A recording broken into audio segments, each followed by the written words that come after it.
परब्रह्मा गुरुर्विष्णु गुरुर्देवो महेश्वर गुरु साक्षात् परं ब्रह्म तस्मै श्री गुरुवे नमः।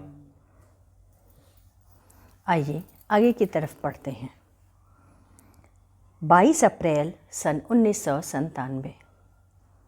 आज के सत्संग में गुरुदेव ने कहा, ओंकार, ओंकार और भुव स्व के साथ उस परम ज्योति का संबंध है जो प्रकृति के सत और रजोगुण के स्पर्श को देता है, परंतु तमोगुण से सर्वथा दूर है। प्रथम सतोगुण है, उसमें उपासना करने वालों में सतोगुणी प्रवृत्ति बढ़ती है और साथ ही रजोगुणी वैभव भी मिलता है। जिसके हृदय में आत्मज्ञान, संयम, आदर्श, धर्म, सत्कर्म, सेवा, उदारता, प्रेम और आत्मीयता के सात्विक भाव प्रस्तुत होते हैं, उनके बाह्य जीवन में यज्ञ, ऐश्वर्य, सुख, वैभव, प्रतिष्ठा, स्वास्थ्य आदि राजस समृद्धियां का होना स्वाभाविक है। सृष्टि का निर्माण ज्योति पुरुष परमात्मा ने सर्वप्रथम जल की रचना की। उस जल को अंगुलियों से मंथन किया, उससे फेन उत्पन्न हुआ, फेन से बबुले उत्पन्न हुए और बबुलों से अंड अर्थात पार्थिविक परमाणु बने। परमाणु से वायु हुई, वायु से परमाणुओं में संघर्ष उत्पन्न हुआ, जिसकी गर्मी से अग्नि उत्पन्न हुई। अग्नि से शब्द प्रकट हुआ, शब्द को आकाश भी कह सकते हैं। इस प्रकार ईश्वर की इच्छा से एक एक करके पांचों तत्व बने। जिस प्रकार स्थूल सृष्टि के 5 तत्व हुए, उसी प्रकार सूक्ष्म चैतन्य के भी 5 कोश बने हैं। जल कहते हैं रस को, रस का गुण है स्वाद और अनुभूति। प्राणी में रसास्वादन की इच्छा और शक्ति से चैतन्य का विकास हुआ, जिसके कारण आनंदमय कोश की रचना हुई। इसका मंथन हुआ, उसमें फेन उत्पन्न हुआ, फेन से बुदबुदाहट उत्पन्न हुआ, बुदबुदाहट से पार्थिव परमाणु बने। अतः प्राप्त पदार्थ की इच्छा हुई, वह फेन कहलाया। इच्छा से पदार्थों की कल्पना की, जिन्हें बुदबुदाहट कहा गया। उससे विज्ञानमय कोश आविर्भूत हुआ। अंड से परमाणु, परमाणु से वायु उत्पन्न हुआ। वायु का अर्थ है गति। विज्ञानमय कोश की सूक्ष्मता को अधिक सूक्ष्म और सफल बनाने के लिए उसे गति की आवश्यकता होती है। यह गतिमय है। परमाणु से वायु बनी, विज्ञानमय कोश से मनोमय कोश बना, वायु के संघर्ष से अग्नि उत्पन्न हुई। मन की घुड़दौड़ मची तो सूक्ष्म से स्थूल में लाने के लिए, अप्रत्यक्ष को प्रत्यक्ष के अनुभव कराने के लिए ऐसी साधना सामग्रियों की आवश्यकता हुई, जिसके द्वारा प्रकृति के स्थूल परमाणुओं के साथ अपना संबंध स्थापित किया जा सके। इस आवश्यकता के आविष्कार उत्पन्न करने के साथ ही प्राणमय को पैदा किया।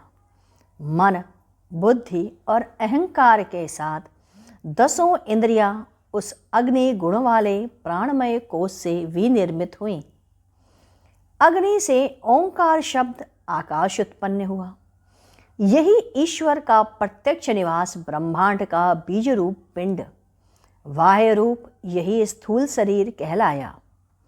यह अन्नमय कोश ध्यानावस्थित अवस्था में प्रकृति के अंतराल में प्रतिक्षण होने वाले ओंकार ध्वनि के शब्द के गुंजन को सुनाता है।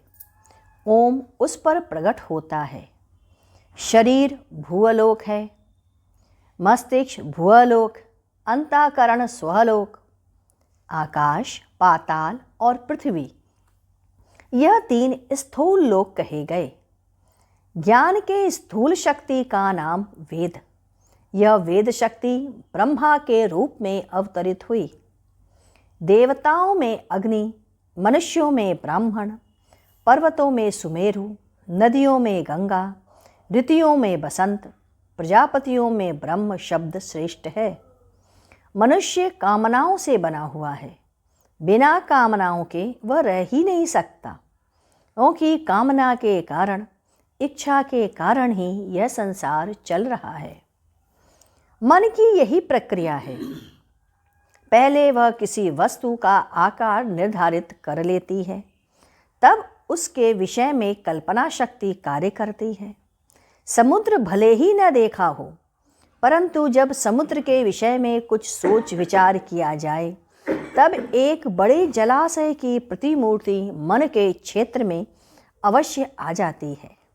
जो लोग ईश्वर को निराकार मानते हैं, वे भी निराकार का कोई न कोई आकार बनाते हैं। आकाश जैसे निराकार, प्रकाश जैसा तेजोमय, अग्नि जैसा व्यापक, परमाणुओं जैसा अदृश्य। आखिर कोई न कोई आधार इस निराकार का भी स्थापित करना ही होगा। जब तक आकार की स्थापना न हो, मन, बुद्धि और चित्त से उसका कुछ भी संबंध स्थापित नहीं होता।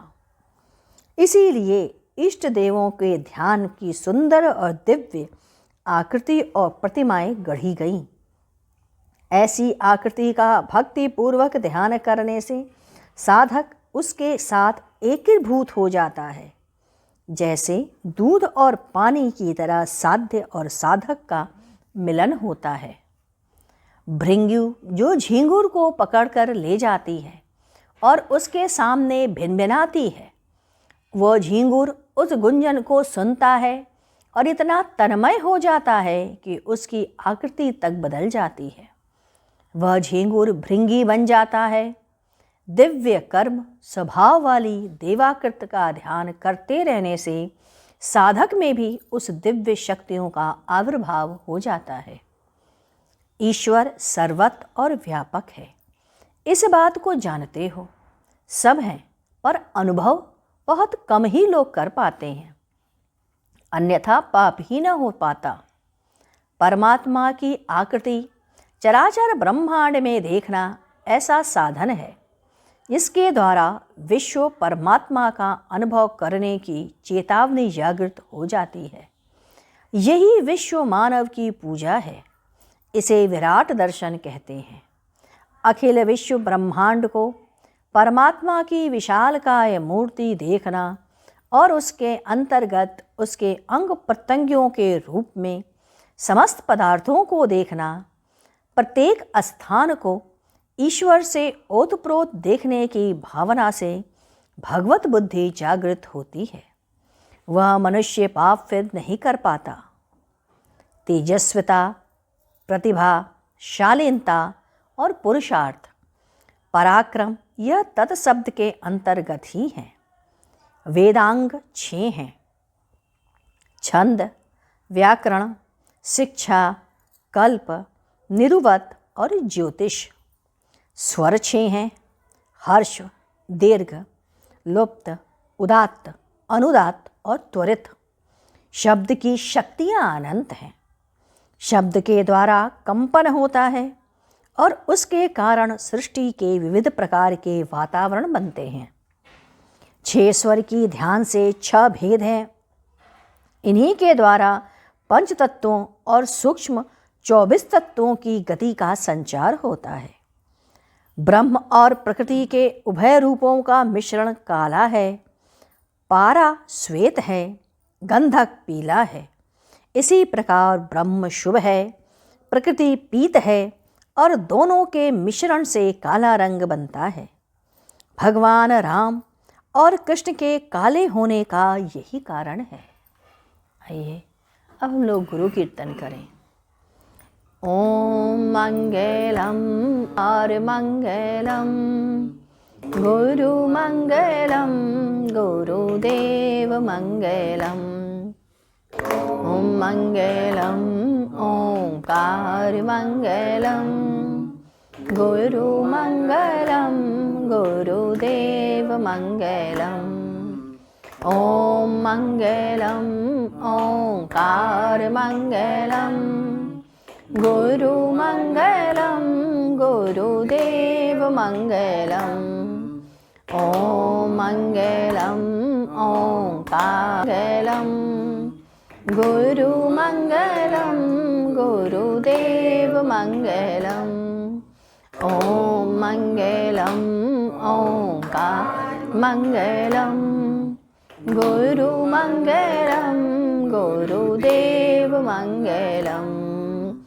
ॐ मङ्गलम् ओङ्कारमङ्गलम्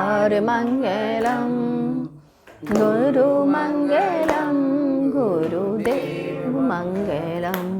बोलिए सद्गुरुदेव की जय।